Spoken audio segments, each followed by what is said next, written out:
Welcome to Twin Bridge Dairy Goats. We're glad you're here. It's about family, farm, and our girls. We're located in beautiful central Oklahoma where the wind comes sweeping down the plain. Share our experiences, what we've learned, what we're still learning. It's about triumphs as well as failures. They love me. It's not the easiest thing you can do. There are always challenges, but it's the best life for us. We believe you should learn something every day. Follow us on our journey. There's always something going on at the farm, so come along. Hi, this friends. is what happened today. So if you've been following my beehive build, I'm revisiting it today because I wasn't quite finished with some of the components that needed to be completed. One of them was a bee escape and some ventilation for my roof that's going to cover. Now these three holes that I have here at the peak of this lid, basically they are 1 3/4 inches. I had started drilling these holes and finished actually drilling the holes out. Got the idea, hey, these guys might want to know how to make a one-way bee escape rather than buy one, because they were quite expensive when I got online. The cheaper ones, you know, of course they're cheap. And I didn't really want cheap. I wanted something that's going to last. Well, if you're going to buy something that's going to last, it's about 26 bucks. Well, that's for one. I got two. I got one here and I got one on that other end. This is what I have sketched up. So you can get online and you can find all these different types of bee escapes. For reasons of copyright infringement, I do not want to show. These particular ones, you have to buy like a dozen of them. They look sort of like a mini safety cone. There's, you know, like I said, there's just different ones. They're usually plastic, some of them's cheap. The ones that I was looking at were 26 bucks. $24.99, and you can get online and you can find that particular listing. I'm not going to show it because I don't want to get in trouble with the copyright police. So this one became my target concept: conical and vented. Now when you're talking about somebody that repurposes everything, there's no way I'm going to spend 50 bucks for 2 bee escapes on my Long Hive that I made myself. 50 bucks plus tax. I don't think so. I'll make my own. So up in the lid, this is quite large for an attic space. I'm not going to cover it with anything inside because condensation is a killer of bees. And so I want to make sure that this is ventilated very well. So here is my outside holes. I'm going to use this one as my entrance. So in the event that a bee would get caught coming out from the inner cover somehow, I'm trying to take every precaution so that that doesn't happen. But if it did, she would be stuck up in here and not be able to get out. And if she couldn't get out, she would eventually die. So I'm going to make a one-way bee escape right here in that hole. But I don't want them coming in this hole like this is an entrance. So I'm going to make it one way. So it's all one way. Okay, so the entrance hole itself is 1 3/4 inch.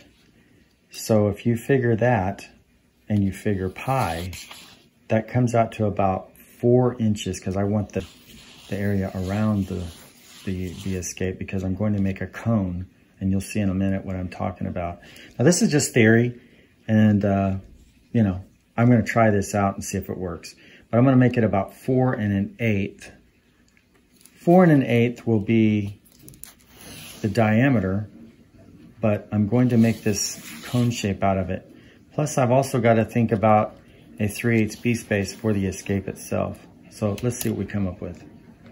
I don't want to get technical, but what I'm doing is taking 1 3/4 inches, which is my diameter of my bee entrance, and multiplying it by pi, finding the circumference and then dividing that in half.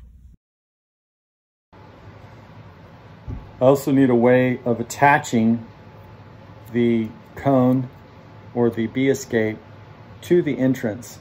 So I've came up with this idea, which is basically using another circle that's a 1/2 inch larger than the diameter of this one. And I'm thinking about making like a flange, or I'll use it like this, and then I'll put it into the hole. I want to make sure that my pattern and my hardware cloth is lined up so that I can just cut the edge of the square and get a series of those wires to stick up so that I can use that to stitch the two pieces together, or the one end to the other. So I basically traced out my patterns.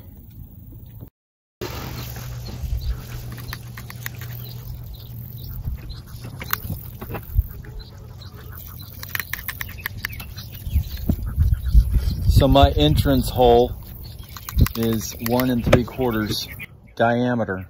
And so I made my pattern 2 3/4, allowing me about 1/2 inch so that I can screw that to the backing behind it to hold it in place. Make a cone shape and basically form it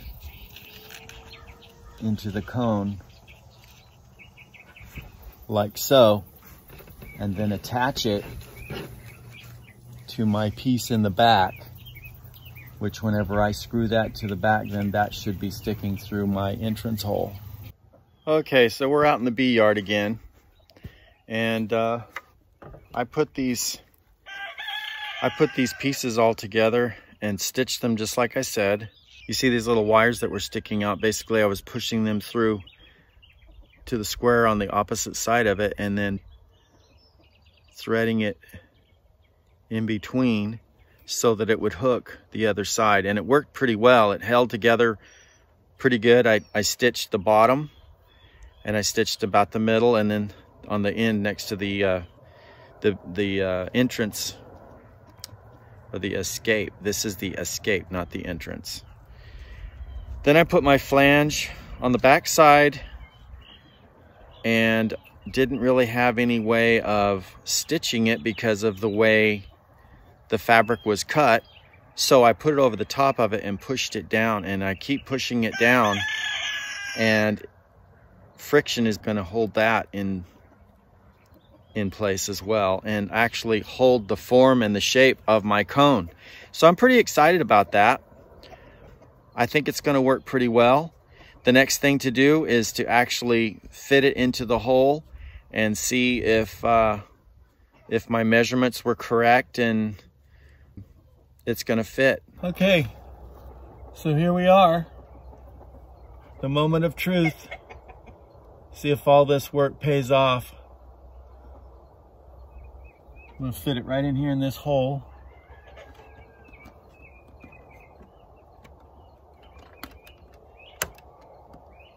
Well, I'm not going to say it fits like a glove, but it does fit. And pushing this up next to the backer that it's going to be screwed to, I think it's going to be great. So let me see if I can get a screw in it and see if that flattens out like I hope.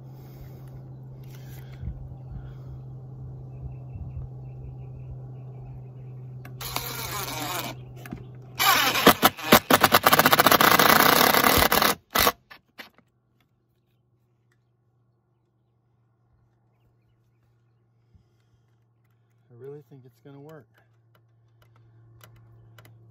All this looks like it's laying down pretty flat.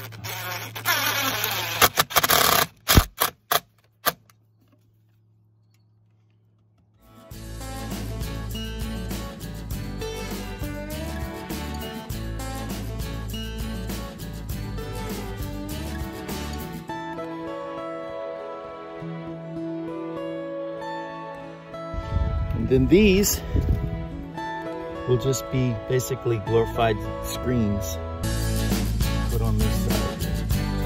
And it looks like I could kill two birds with one stone and make one screw hold both of these down. So I'm going to back this one out.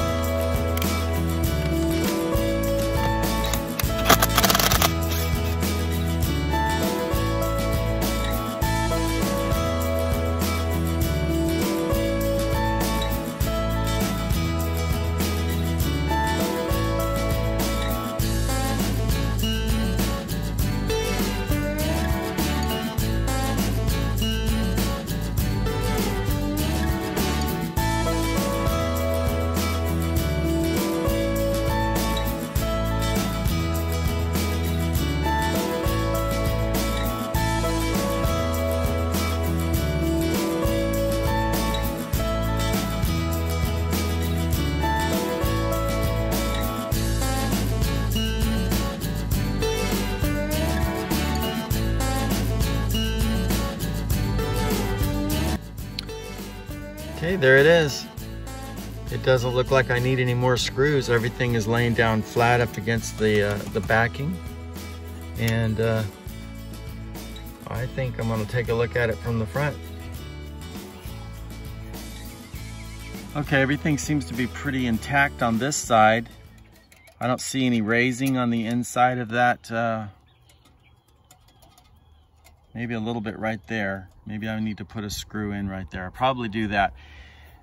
The other reason that I put the screen on the back side instead of mounting it on the front is I can stuff maybe some rags or something that will breathe anyway. I'll do a little bit of research and figure out what I'm going to use. But I'd also thought about that, maybe plugging these off, especially when we get really, really cold days, when the temps are going to be like below zero. I might go ahead and just have a plug of some sort that will be able to just insert and keep some of that cold draft from cross flowing through the attic space and potentially chill the brood.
Okay, so it's a new beekeeper here, working on figuring out a way how my frames from the Langstroth hive are going to transition into this Long Hive.